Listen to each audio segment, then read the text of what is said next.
여러분. 네. 네, 오늘 송 작가님 있는 송작가 TV 방송 오랜만에 하는데 지난주 한 주간 방송을 못 하셨잖아요. 베트남 출장으로 어떠셨어요? 뭐 여러 가지 할 얘기가 많은데요. 출장 갔던 일도 제대로 안 됐고 반은 정신이 나가 있었던 것 같아요. 네.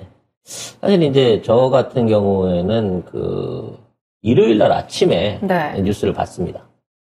왜냐면 이제 전날 들어갔기 때문에 좀 시차 적응도 안 됐고 그래서 국내 뉴스에 대해서 관심이 별로 없었고 그러다 보니까 이제 일찍 자고 일어나서 뉴스를 봤는데 온통 이태원 참사에 대한 뉴스들이 막 올라오는데 처음에는 이게 너무 충격적이더라고. 이게 8년 전 세월호 때 아침에 9시쯤 돼갖고 이런 속보들 나와서 전원 구조됐다. 그 얘기 들을 때 심정이었었는데 상황이 너무 많은 거야. 어떻게 했길래 육상에서 이렇게 큰 참사가 날 수 있지? 이런 말도 안 되는 사고가 또 일어나는 거지? 그 생각을 하면서 순간적으로 세월호 이후에 그때 제가 방송을 처음 시작할 때 팟캐스트 방송을 처음 시작할 때 한 달 좀 지나가지고 세월호 사고가 났고 3월 달에 시작했는데 4월 달에 세월호 사고가 난 거야. 그래서 이제 그때의 어떤 트라우마와 생각들이 동시에 이렇게 딱 떠오르더라고요. 그때 방송을 하셨던 분들은 다 아시겠지만 매일 그 뉴스를 보고 또 업데이트해서 전해드리고 이러느라고 정말 강박 같은 것도 생기고. 저는 그 사고 이후로 2년 반을 매일 세월호 뉴스를 했어요. 방송을 통해가지고. 그래서 매일 박 정권의 거짓말하고 싸웠습니다. 행복항에서 구조 가짜 뉴스부터 시작해갖고 막 소방헬기 추락 사건으로 나중에 유병원 도주와 가짜 사체 사건 저는 하나도 안 믿어요.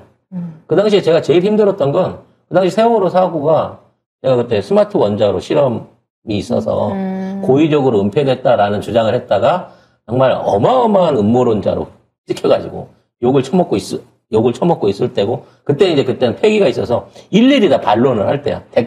댓글 하는 애들이랑 다 싸울 때거든요. 솔직히 저 아직도 제 주장에 대해 스마트 원자로 연관성에 대해서는 저는 아직도 고집을 꺾지 않고 있긴 합니다만 어찌됐거나 매일이 조작이고 매일이 거짓말인데 매일 그걸 갖다가 계속 뉴스를 했어야만 했다는 거죠. 너무 힘들었어요. 그때 받았던 압박감, 막 위협, 막 사방에서 들어오는 차압과 막 이런 것들 대내외적으로 누가 따라오고 있는 것 같은 그런 느낌들, 이런 것들 때문에 한 2년이 힘들었거든요. 그리고 지금까지도 사실 극복을 못했죠. 사실 그 당시에 여러분, 세월호 때도 사실상 구조는 없었고요. 정부는 가만히 있으라 그랬고, 그리고 유족들을 바로 감시했어요. 그리고 자진구로 하겠다고 갔던 사람들을 전부 다 내쫓았습니다. 그 안에서. 그 결과적으로 어떻게 됐습니까? 대한민국 최고의 잠수 전문가가 다이빙벨 이용해갖고 들어간다고 했을 때, 그 사람 생명의 위험 느끼고, 모터부터 들이받고 그 후로 계속된 세무조사에 2번이나 그 사무실에 불이 났어요. 결국 현업에서 사라지셨거든요. 그것뿐입니까? 거기 자진구조하러 들어갔던 잠수사들 제대로 된 일에 투입도 안 되고 보상도 못 받고 그 이후에도 시신들 수습하고 난 이후에 계속해서 감시당하고 그때 입은 보상들 부상으로 인해서 지금 막 반신불수 상태에 계신 분도 계신데 거기에 대해서 어떠한 지원도 못 받고 있어요. 그 유족들도 전부 가난한 단원고 출신 아이들 부모님들한테 아이들 시체팔이 장사한다고 누명 씌워가면서 온갖 욕들을 다 했고요. 지금도 그러고 있어요. 그 안에서 분열하고 싸움 난 거 한두 번 아니었고 지키려고 했던 분향소부터 시작해갖고 모교, 학교 그리고 관련돼 있는 모든 그 당시의 진상규명 요구 다 사라졌습니다. 좀 제대로 된 유령비도 없어요. 그리고 그때 진상규명커녕은 그때 있던 배도 건지는 과정에 중국한테 넘겨줘가지고 너덜너덜 걸레를 만들어갖고 사실상 조사가 불가능하게 만들었거든요. 그게 그동안의 현실이었어. 근데 그거를 2년 반을 계속 매일 이거 안 됩니다라고 계속 방송을 했었던 거야. 그래서 결국은 하나도 안 밝혀졌어요. 그거 하겠다고 나섰던 국회의원 길에서 테러 당하고 수영원이 두들겨 맞았는데 대로 폭행범이 돼가지고 나중에 결국은 정치 일선에서 물러날 수밖에 없었던 거고 그때 이제 가담했던 저쪽 당 놈들은 아직도 다 살아남아 있는데 반해서 그때 세월호 진상을 위해서 노력했던 우리 쪽 의원들 아무것도 못 건지고 오히려 역사는 퇴행하고 말았죠. 결과적으로 그 당시 정치인들이 말했던 뭐 이제 그만두자. 언론들이 얘기했던 이제 세월호 리본을 풀자라는 방식으로 망각을 조명을 했었단 말이에요. 그렇게 되다 보니까 우리도 어느새 그 일을 잃었어요. 촛불혁명이 일어나고 촛불혁명을 통해서 박근혜가 물러났지만 문재인 정부가 들어서도 여기에 대한 진상은 제대로 밝혀지지 않은 채 여기까지 왔다는 겁니다. 그리고 8년이 지난 겁니다. 8년이 지나서 윤석열 정부가 들어서서 6개월 만에 또 똑같은 사태가 그 당시에 그 또래의 아이들이 섞여 있는 그 사람들 그 아이들 중에 살아남은 생존자의 나이대인 20대의 우리 젊은 아이들이 세월호 아이들하고 똑같은 참사를 당한 거예요. 나는 이상하게 그런데 민감해서 그런지 몰라도 그 당시 그 사고에 대한 뉴스를 들으면서 그때 참상이 어땠을까를 나는 막 상상이 되고 몸으로 느낌이 와요. 사람들한테 짓눌려서 짓밟혀서 죽어 나갈 때 그 사람들의 그 사람들의 고통 같은 게 막 트라우마처럼 막 벌벌 떨리게 느껴져요. 시신이 분리가 된 사람들, 심지어 너무 심하게 밟혀서 장기 기증도 할 수 없을 정도로 피해 입은 시신들이 159가 넘게 있었는데 그에 대한 어떠한 사진 보도, 그에 관련된 진실, 증언, 심지어 그 사람들 이름이나 위패까지도 이 정부는 못 세우게 하고 있습니다. 그때보다 더 악랄하고 더 심한 일이 일어난 거예요. 대한민국 대통령 집무실 지근거리 안에서 1km 조금 넘을까요? 1km도 안 될 거예요. 이런 참혹한 사고가 일어났단 말이에요. 근데 이번에도 예방도 없었고 구조도 없었고요. 책임을 져야 될 컨트롤 타워도 없었습니다. 그리고 시작하자마자 이거는 사고다 라는 방식으로 아무것도 하지 말라고 조문도 하지 말고 위로도 하지 말고 그저 조용히 애도만 하라고 이 정부가 말하고 있더라는 거죠. 책임을 피하기 위해서 책임지지 않으려고. 정말 진지하게 정말 방송을 그만해야 되나를 고민했습니다. 우리 또다시 방송을 이거 시작하게 된다면요. 2년? 3년? 이번에야말로 진짜 진상이 밝혀질 때까지 또 다시 이러한 참사가 반복되지 않게끔 바꿔놓기 전에는 절대 이 방송을 멈출 수 없겠다는 생각을 하게 되더라고요. 근데 두려워요. 그게 얼마나 고통스러운지를 알거든요. 듣는 여러분만 고통스러운 게 아니라 그런 말들을 계속해서 해야 되는 우리도 고통스러워요. 나중에 우리도 욕먹었어요. 니들도 앵간히 그만해라. 2년 반이 넘도록 니들 그걸로 해갖고 그걸로 팔아먹고 사냐. 그런 의지 때문에 1년 반을 한 게 아닙니다. 조금이라도 성의를 갖고 제대로 변화하고 발전하는 모습, 반성하는 모습을 보여줬다 그러면 그 방송을 2년 반씩 끌고 갈 수 있게끔 가지도 않았을 거예요. 우리 뭐가 변했습니까? 뭐가 바뀌었어요? 이 사고를, 이 참사를 그냥 단순 사고로 덮으려고 하는 저들의 어떤 비열한 짓거리들만 더 업그레이드가 돼서 뻔뻔함이 더 달라진 거예요. 사과하는 놈이 한 놈도 없잖아요. 앞으로 우리 방송은 어떻게 해야 될까요? 우리 방송은 어떻게 한 스탠스를 취해야 될까요? 저들이 행하는 짓거리들을 낱낱이 파헤쳐야죠, 끝까지. 이들이 하고 있는 거짓말을 끊임없이 파헤치면서 이 공포스러운 나라의 이러한 재난들이 더 이상 일어나지 않기를 바라면서 결국은 정권 퇴진 운동으로 갈 수밖에 없게 되는 거예요. 사실 우리는 하청업자의 역할만 하려고 했었잖아. 전면에 나서지 않으려고 노력했었잖아요. 근데 이 상황까지 닥치고 나서 우리가 어떻게 지금까지 해왔던 스탠스, 뭔가 적극적이진 않지만 우리가 할 수 있는 비판과 거기에 할 수 있는 정치적 해악을 섞어가는 그러한 방송으로 계속 남을 수가 있을 거냐. 난 그게 너무 두렵더라고. 더군다나 그때는 나 한 번 단신이었거든요. 지킬 게 아무것도 없었어요. 그 당시만 하더라도. 그래서 진짜 하루에 한 달에 40만 원 벌이를 못 하고 있을 때 아무런 집에 도움이 안 되고 혼자 사실상 집을 나와 있을 때였기 때문에 그때는 용감할 수 있었습니다만 지금도 그럴 수 있을까? 저 거대 악들 검찰 권력을 앞세운 저 악마들하고 정말 그렇게 다시 싸울 수 있을까 싶어요. 이들의 뻔뻔하면 놀라울 지경 아닙니까? 아직까지도 희생자 156명인가요, 이제? 네. 156명의 신상 명세도 공개를 안 하고 있어요. 왜? 그게 알게 되면 솔직히 나도 분명히 내가 아는 사람들 중에 피해자 한두 달이 건너면 있을 것 같아요. 친구의 딸이나 아는 친척의 딸이나 누군가가 있을 것 같아요. 내가 그 이름을 찾는다 그러면 내가 그 사람 찾아보고 싶어요. 그래서 더 분노하고 더 화가 날 것 같아요. 얘들은 아는 거예요. 그게 공개를 안 하는 겁니다. 그리고 그 신상을 밝히려고 하는 사람들은 엄벌하겠다고 합니다. 피해자가 있어서 그 피해자 가족을 위로하겠다는데 그 가족을 못 만나게 하고 있어요. 그 시신을 그 피해자들이 모여갖고 집단 행동을 할까봐 6구, 7구씩 나눠가지고 전국에 있는 병원에다가 전부 나눠서 안치를 했습니다. 일부러 장례식장을 장례비 준다는 전제로 전국에다 흩어 뿌려놓은 거예요. 그 유가족들 단체 행동 못하게 하려고. 그래놓고 거기 태극기만 씌우면 답니까? 그 사람들이 전쟁 나가서 죽었어요, 나라 위해서? 아니에요. 대한민국 국가 안에서 대한민국이 당연히 보호해줄 줄 알았던 공간과 시간 안에서 심지어 사고가 나기 4시간 전부터 그렇게 구해달라고 구조신을 보냈는데도 불구하고 이걸 묵살하는 시스템 안에서 참사를 당한 거예요. 참사. 가장 고통스럽게 돌아가신 거예요. 그 유족들을. 근데 우리는 뭘 하고 있어요? 왜 거기에 대한 적극적인 비난을 못합니까? 왜 우리가 12월 말까지 거기에 대해서 언급하면 안 됩니까? 우리가 왜 그 사람들의 사연을 들으면 안 됩니까? 정말 너무 기가 막히고 무도한 정부인데다가 이러한 관점으로 미디어라든지 정치인이라든지 난 심지어 이번 경우에 대해서는 이재명 당대표의 지금의 어떤 아직 뭔가를 안 하고 계실 거라고 믿고는 있지만 적극적이지 않은 이 스탠스에 대해서 난 매우 실망스럽습니다.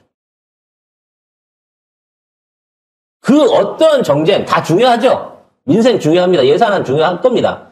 하지만 그 안에서라도 지금 있는 이 사고를 덮으려고 하는 이따위 짓거리들을 앞서서 막아내야 되는 게 이게 가장 중요한 민생 아닙니까? 목숨보다 중요한 민생이 어디 있어요, 지금.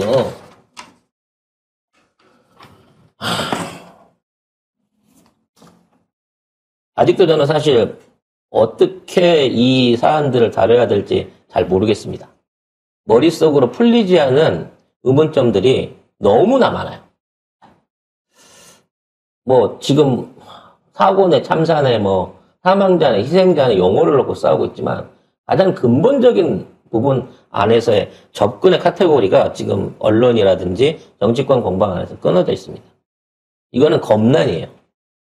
제가 생각하기에 감히 송 작가의 짧은 소견으로 생각하기에 이것은 방조된 또는 만들어진 검찰에 의한 한동훈에 의한 고의적 참사입니다. 저는 개인적으로 그렇게 생각합니다. 물론 김어준 총재가 그 비슷한 말을 했다가 조중동에 맹폭을 당하고 있습니다만 오히려 그 사실이 저는 정확한 팩트에 근접한 얘기라서 저들이 저렇게 화들짝 놀라고 있다고 생각합니다. 이미 마약 수사를 통해서 뭔가 전국을 바꿔보려고 하는 노력은 이 돈 스파이크 구속에서부터 시작됐어요. 그리고 그와 관련된 마약 관련된 뭔가 대대적인 수사를 통해 가지고 지금 있는 한동훈 검찰이 공적을 세우려고 하는 준비를 꾸준히 하고 있음을 알고 있습니다. 네. 늘 말씀드리지만 제가 다른 방송에서 한번 얘기를 했지만 대한민국의 마약 조직 적발은 매우 쉽습니다. 사용자가 공급자이기도 하기 때문에 하나의 줄을 파놓으면 이 줄을 통해 가지고 그와 연결되어 있는 공급자 연락책들을 무한대로 계속 파낼 수 있어요.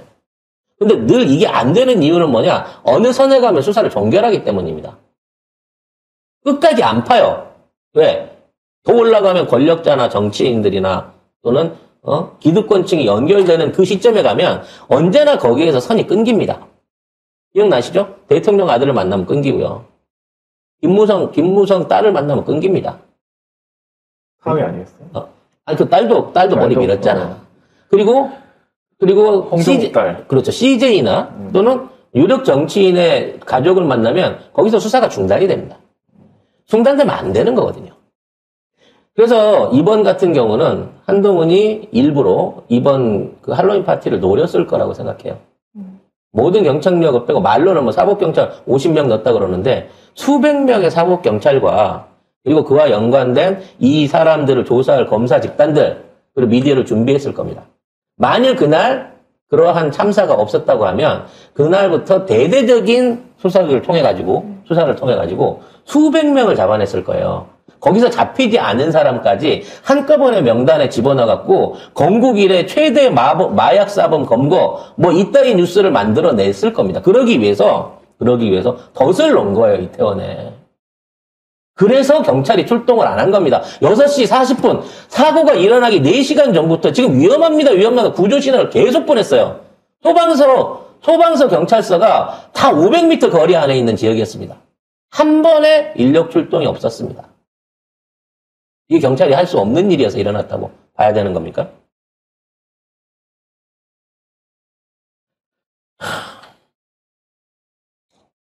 그래서 그 당시에 기자들한테 뿌려졌던 그 문자들이 있었잖아요. 11시 이후부터 대대적으로 마약 단속한다. 30분 뒤부터 합니다. 30분 뒤부터 합니다 하다가 3사 때문에 취소합니다 했잖아요. SBS는 이미 거기에서 거리 혼잡도부터 시작해갖고 야 대한민국 국민들 이렇게 무질서하게 이렇게 합니다라는 거 취재보도 이미 SBS는 현장에 하고 있었어요. 그것도 구청이랑 같이 구청 공무원들이랑 같이 이건 뭘 뜻하는 겁니까? 결과적으로 이걸로 거대한 쇼를 만들어내기 위해 가지고 지난 20년 동안 유지되어 왔었던 안전관리 시스템을 빼버린 거고요. 그로 인해서 이런 어마어마한 참사가 생긴 거예요. 근데 그 부분에 대한 아무런 문제점을 지적하지 않는다는 겁니다. 112 신고가 들어와서 코드 0, 코드 1까지 분류가 됐는데도 다 출동도 하지 않았어요. 그 근처에서 이제 마약 검거에 대한 뭐 병력들 그리고 뭐 한남동 관저나 대통령 저기 서초 쪽에 있는 경찰 인력들이 다 그쪽으로 배치돼 있었기 때문에 우리 국민들이 하고 있는 곳에서 그 위험성이 감지됐음에도 출동할 수 있는 경력이 전혀 없었던 거죠. 대한민국에서 파출소 신고를 하면 의무적으로라도 경찰관이 현장에 나가고 현장 보고를 하게끔 돼 있습니다. 네. 법으로 그래요. 신고가 들어오면. 4시간 동안 안 왔다니까. 그리고 정작 서장이라는 작자는 저기 경찰서 꼭대기에서 그 혼잡사항을 보고 있었어요. 네? 시체에 대한 검안이 늦어진 이유에 대해서 일부 이렇게 주장하는 사람들이 있습니다. 시신 안에서 마약 중독자를 찾으려고 했었다. 네. 결과적으로 이 모든 걸 마약으로 몰고 가고 싶었던 거죠. 만일 그 안에서 한 명의 중독자라도 나왔다고 하면 그 사람이 사실상 가해자로 모든 걸 뒤집어 썼을 겁니다. 토끼머리띠 그 친구처럼 사실 시간이 전혀 안 맞았잖아. 1시간 전에 왔다 간 친구잖아. 근데 토끼머리띠한테 모든 걸 뒤집어 씌웠잖아. 지금 노란 점퍼한테 모든 걸 뒤집어 씌우고 있어요. 말이 안 되는 얘기입니다. 결과적으로. 이러한 재난이 일어났은 과정 중에 컨트롤타워는 뭐 하고 있었냐는 거죠. 대통령 제일 먼저 보고받았대요. 이 시기에 움직인 애들은 대통령실하고 검찰밖에 없습니다. 사고가 나자마자 대통령실은 즉각 알고 움직였다고 얘기했지만 1시간이 넘은 시간 이후에 행안부 장관이 알았고요. 2시간이 지나고 나서야 경찰서 서장이 경찰 총책임자가 보고를 받았다고 합니다. 이러한 보고 체계가 가능합니까? 이태원에 대통령실 사람이 가 있지 않고서야 어떻게 이러한 보고 체계가 가능하죠? 심지어는 이런 사람들을 모아갖고 참사 3시간 이후에 화상회의 대책회의를 열었답니다. 실제 모여서 한 회의도 아니고 서울 안에 있는 각부 요인들과 총리와 장관을 모아서 3시간 이후에 대통령실에서는 화상회의를 했다고 주장을 해요. 그리고 사진을 올렸습니다. 근데 합성인 거 드러났잖아. 그 자리에 윤석열이 없었던 거. 실제로 그 찍힌 사진에 찍힌 사람이 양복 입은 사람이었는데 윤석열의 잠바 입은 옷을 덧대놓은 게 밝혀졌잖아요. 그때 이후에도 윤석열 보고받은 게 없는 거예요. 뭐 하고 있었을까요? 결국 윤석열이 공식적으로 나타난 건 오전 6시 이후고요. 그리고 현장에 10시 이후에 현장에 가갖고는 마치 처음 듣는 사람처럼 여기서 이렇게 사람이 많이 죽었단 말이야? 에이 무슨 압사겠어 내전탕이었겠지. 이런 개소리를 짓거리고 있었다는 겁니다. 근데 대통령실은 11시 반부터 알았다는 거죠. 대통령이. 윤석열이 넘어져서 뇌출혈이나 이런 건 없었나? 뇌진탕 이런 것도 있어요? 라고 물어보는 장면이 있는데 그거는 이제 다 마약과 관련된 결과적으로 이걸 이제 덮기 위해 갖고 얘네들은 정말 악랄한 분열책을 쓰고 있습니다. 아니, 왜 사고가 났는데 시민단체들을 동향감시를 하냐고요. 왜 유가족들을 못 모이게 하냐고. 왜 시신을 지들 맘대로 전국에 있는 영안실로 나눠서 분산을 해서 나눠주냐고. 그리고 왜 그 사람들에 대한 실질적인 명단을 공개 못하게 하고, 거기에 대한 상황을 알 수 있는 사진이나 각종 영상 자료들을 공개 못하게끔 금지하냔 말이야. 지난 일주일 동안 아무도 이에 대한 내용이 없다가 저 오늘 아침에 라디오 시대, MBC 라디오 시대에서 처음으로 그때 사고에 관련된 사연들을 읽기 시작하는 걸 봤습니다. 그동안은 도대체 무슨 사고가 뭐 때문에 어떻게 있었고 거기에 얼마나 억울한 죽음이 있는지 아무도 모르는 상황인 거예요. 이런 상황에서 용산구청장부터 서울시장까지 어떠한 행정직 공무원들도 그 당시에 질서 유지가 안 됐던 점에 대해서 문제를 삼지 않고 있어요. 자기는 죄가 없다고 얘기하고 있습니다. 작년까지만 하는 걸 올해 안 해놓고 죄가 없다? 그 시기에 맞춰서 외국을 갔다? 아니면 그 시기에 맞춰서 집에 들어갔다? 알고 있었던 겁니다, 이들은. 뭐 때문에 하지 말아야 하는지 그 목적에 대해서 이미 검찰한테 통지받아서 알고 있었을 가능성이 크다고 봅니다. 이 모든 것은 고의로 방조된 참사입니다. 물론 저들이 이러한 인명사고가 나라고 참사한 건 아니에요. 저들의 목적은 대대적인 마약 검거에 관련한 이러한 목적을 달성하기 위한 수단으로 안전이라고 하는 부분에 대한 가장 중요한 핀을 스스로 빼버린 겁니다. 그리고 그 책임을 그러한 시스템 부재를 통해서 희생당한 사람들한테 다 돌리고 있는 거예요.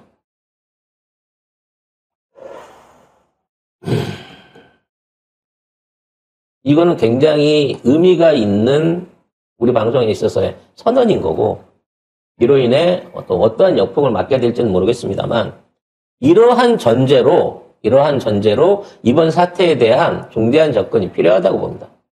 윤석열? 최소한 이번 경우에 있어서만큼은 몰라요. 실제적으로 모르고 있는 상황일 거예요. 그리고 수습을 하기 위해서 허둥지둥하고 있습니다. 그러다 보니까 본인 의지로 처리할 방법이 없으니까 천공이 시키는 대로, 천공이 원하는 대로 처리를 해나갈 수밖에 없어요.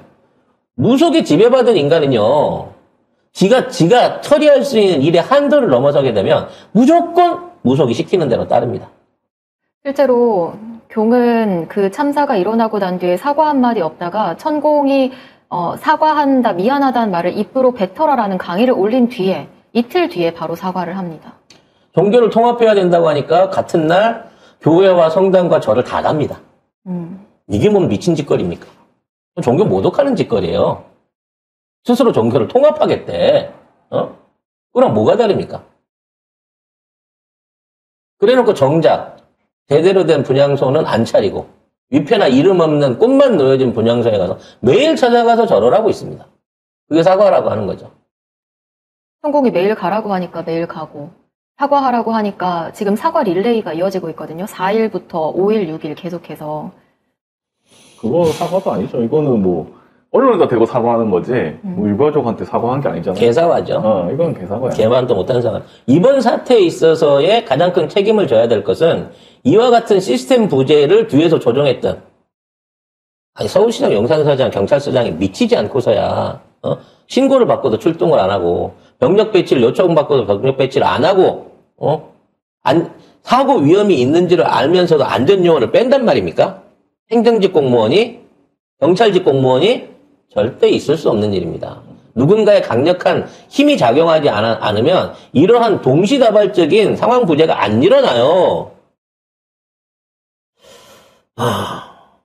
앞으로 이제 저희 방송은 이와 같은 검난, 한동훈 사태에 관한 12구 사태 아닙니다. 이거는 한동훈 참사에 대한 내용들의 증거와 그와 관련된 의혹을 증명하는데 최선을 다하겠습니다. 그리고 그와 동시에 이러한 행정 시스템을 만들도록 한 윤석열 정권의 무능함과 위험성을 높여서 빠른 정권 퇴진을 할 수 있는 의견들을 앞으로 계속해서 만들어 나가겠습니다. 여러분들 다소 거칠거나 힘들거나 듣기에 거북하시더라도 외면하시면 안 됩니다. 외면하고 익숙해지고 그리고 포기하는 순간 또다시 그와 같은 사태는 일어나고 이와 같은 무고한 국민들의 희생이 계속해서 발생할 수밖에 없습니다. 기회가 된다고 하면 참사 당시에 현장에 있으셨던 분들의 증언이라든지 그 가족들의 사연을 저는 저희 방송을 통해서 많은 분들과 공유하고 싶습니다. 마음 아프시겠지만 참여해 주실 수 있는 용기를 가지신 분들은 사연도 좋고요. 직접적인 출연도 괜찮습니다. 당시 상황을 소상히 알아야만 그래야만 우리도 그에 대한 진실에 접근할 수 있는 거 아닙니까?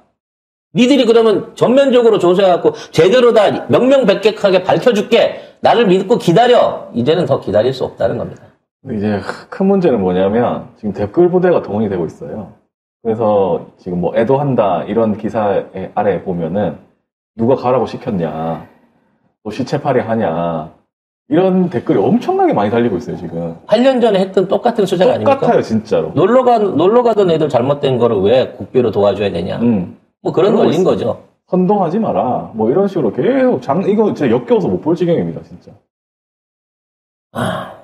저들은 이번 사태의 위험성을 세월호만큼이나 크게 느끼고 있을 겁니다. 저들이 생각했을 때 박근혜 정권이 무너지게 된 근본적인 원인은 세월호로 생각하고 있기 때문에 그와 같은 국정 운영의 위험성을 차단해 보겠다고 하는 게 목표지만 그때는 정말 일부 학교 출신의 학생들의 피해가 집중됐었고요. 또 바다라고 하는 한정적인 공간 그리고 거기에 대한 구체적인 내용을 확인할 수 있는 방법이 없었기 때문에 그들이 얘기하는 대로 믿을 수밖에 없었던 그런 그 잘못됐던 정보의 조작이 있었습니다. 하지만 이번엔 불가능해요. 수없이 많은 증인들과 피해자들과 CCTV들과 당시의 기록들이 인간의 손 안에 증거로서 주어져 있습니다. 절대 저들은 다 감추지 못합니다. 아무튼 지난 일주일간 방송의 부재에 대해서는 저희도 많은 고심이 있었고 또 이러한 앞으로의 변을 말씀드릴 수밖에 없는 참담함이 분명히 존재를 합니다.